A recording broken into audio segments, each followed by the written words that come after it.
Hello friends, welcome to my channel glimpse through time with service. तो पिछले video में मैंने नेताजी सुभाष चंद्र बोस जी की बाल्य जीवन, उनकी स्कूल और कॉलेज की कहानियाँ और आईसीएस एग्जाम्स को टॉप करने के बाद भी वे क्यों उसे छोड़ दिए, इन्हीं स्टोरीज पर बात की। अगर आप लोगों ने अभी तक फर्स्ट एपिसोड नहीं देखा तो please go and check that episode, मैंने लिंक डिस्क्रिप्शन में दे दिया है। और फिर इस सेकंड एपिसोड आप देखिए। तो चलिए शुरू करते हैं आज का एपिसोड। लेकिन उससे पहले अगर आपको ये वीडियो पसंद आए तो प्लीज इसे लाइक और दोस्तों के साथ शेयर कर देना। और ऐसे ही रोचक कहानियां सुनने के लिए आप सब्सक्राइब करके मेरे चैनल से जुड़ सकते हैं और नोटिफिकेशन बेल को प्रेस कर देना ताकि आपको आने वाले वीडियोस की नोटिफिकेशंस मिलता रहे। तो चलिए शुरू करते हैं। 1921 में सुभाष बम्बे के समुद्री तट पर महात्मा गांधी से मिले और अपने अंदाज में गांधी जी को नॉन वायलेंस के ऊपर एक से बढ़कर एक लगातार सवाल पूछते गए। गांधी जी तो थक गए इतने सवालों से, लेकिन नेताजी को लगा गांधी जी के उत्तर बड़े अस्पष्ट है और प्रैक्टिकल फील्ड में उन्हें यूज नहीं किया जा सकता। लेकिन उनके विचार से नेताजी थोड़े प्रभावित भी हुए थे और उन्हें कांग्रेस ज्वाइन की और 1923 में इंडियन यूथ कांग्रेस के प्रेसिडेंट भी बने। वे अपने गुरु चित्तरंजन दास जी के स्थापित किए गए न्यूज़पेपर फॉरवर्ड के एडिटर भी बने। नेताजी कैलकाटा म्युनिसिपल कॉरपोरेशन के सीईओ के रूप में भी काम किए थे। 1925 में मकबूर अहमद आजादी और अन्य लीडर्स के साथ कोलकाता के रास्ते पर वो प्रोटेस्ट मार्च निकाले। तब नेताजी कोलकाता के मेयर भी हुआ करते थे। इसी प्रोटेस्ट के दौरान उन्हें म्यांमार के मंडलाय नामक एक स्थान पर जेल में डाल दिया गया और वहां उन्हें ट्यूबरकुलोसिस यानी टीबी रोग भी हो गया था। 2 साल बाद उन्हें जेल से रिहा कर दिया गया। तब वे कांग्रेस पार्टी के जनरल सेक्रेटरी बने और जवाहरलाल नेहरू जी और दूसरे नेताओं के साथ भारत माता की आजादी के लिए लड़ने लगे। नेताजी भली भांति जानते थे कि सिर्फ भारत में बैठकर आंदोलन और अहिंसा का जाप करते ही आजादी हासिल नहीं होने वाली। वो कहते थे आजादी दी नहीं जाती, आजादी छीन ली जाती है। और वो वर्ल्ड पॉलिटिक्स और वार टैक्टिक्स समझने के लिए 1930 में यूरोप के टूर पर निकल पड़े। वहां उन्होंने कई सारे यूरोपियन पॉलिटिशियंस और वहां के भारतीय छात्रों से मिले और उन पॉलिटिशियंस में बेनिटो मुसोलिनी भी था। नेताजी ने उस दौरान कम्युनिज्म और फैसिज्म को बहुत गहराई से जाना था। यही वो दौर था जब उन्होंने अपनी किताब द इंडियन स्ट्रगल की पहली पार्ट लिखी थी।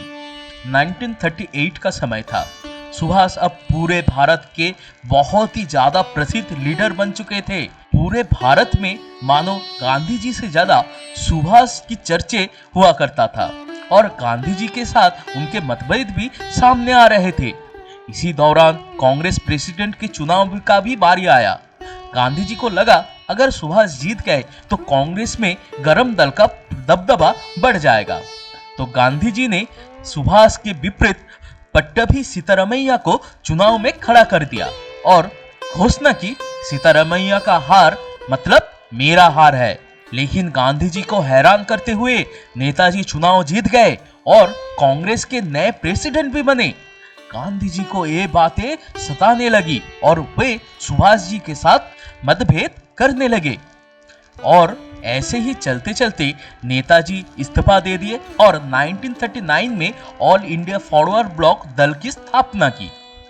द्वितीय विश्व युद्ध का समय था जब अंग्रेज सरकार ने भारतीय सेना को अंग्रेजों के तरफ से लड़ने के लिए मजबूर किया था।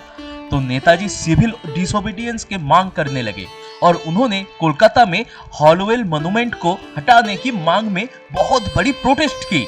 अंग्रेजों ने उन्हें पहले जेल भेजा, लेकिन जब 7 दिन के भूख हड़ताल चली तो उन्हें अपने ही घर में बंदी बनाया गया। उन्हें क्या पता था नेताजी कितने शातिर थे। वे अंग्रेजों के आंखों में धूल झोंककर अफगानिस्तान के रास्ते जर्मनी पहुंच गए। जर्मनी के शासक एडोल्फ हिटलर अंग्रेज के खिलाफ वर्ल्ड वॉर 2 में लड़ रहे थे।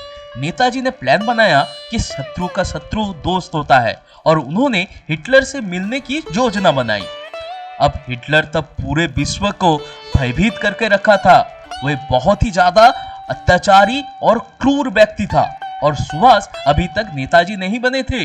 तो जब वे हिटलर से मिलने गए तो हिटलर ने अपने ही एक हमशक्ल को भेज दिया।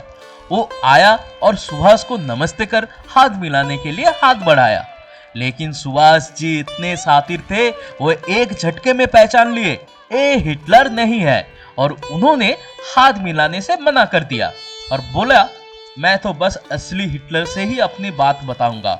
वहां तो सभी हैरान हो गए। हिटलर ने फिर से अपना दूसरा हमशक्ल भेजा। सुभाष जी फिर से पहचान लिए।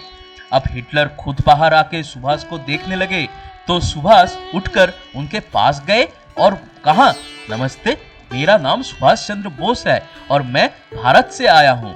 हिटलर फिर से हैरान हो गए और बोला कि आपने मुझे कैसे पहचान लिया? तब सुभाष ने हंसकर बोला, जिस हिटलर ने आधी दुनिया को गुलाम बना के रखा है वो एक गुलाम देश के अनजान व्यक्ति से खुद आके हाथ नहीं मिलाएगा, लेकिन आपके हमशक्लों ने यही गलती कर दी। हिटलर नेताजी की बात सुन के बड़े हैरान हो गए और उन्हें पता चल गया कि नेताजी कितने शातिर थे। नेताजी उन्हें अंग्रेजों के बारे में बताया और अपनी योजना भी बताई, लेकिन हिटलर अपने सेना देने के लिए राजी नहीं हुआ।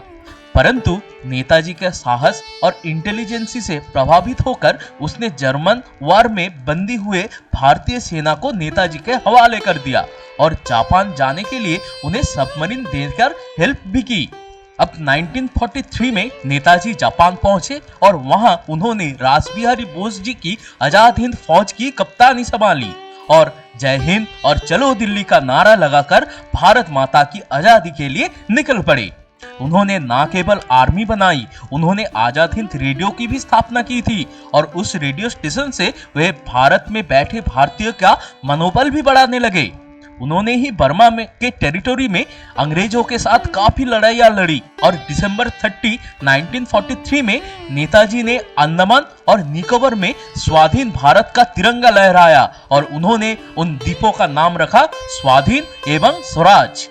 नेताजी ने अपनी गवर्नमेंट तक स्थापित की थी और उन्होंने अपनी करेंसी भी निकाली और आप ये जानकर हैरान हो जाओगे, उनकी गवर्नमेंट और करेंसी को कई सारे देशों ने मान्यता भी दी थी। अब हम आगे की कहानियों में उनके मृत्यु का रहस्य के बारे में जानने की कोशिश करेंगे। तो चलिए, आई होप आपको ये वीडियो पसंद आया। अगर आपको ये वीडियो पसंद आए तो प्लीज़ इसे लाइक और दोस्तों के साथ शेयर कर देना और ऐसे ही रोचक कहानियाँ सुनने के लिए आप सब्सक्राइब करके मेरे चैनल के साथ जुड़ सकते हैं और नोटिफिकेशन बेल को प्रेस कर देना ताकि आपको आने वाले वीडियोस की नोटिफिकेशन मिलता रहे। तो मिलते हैं आपसे नेक्स्ट पार्ट में, तब तक के लिए थैंक यू।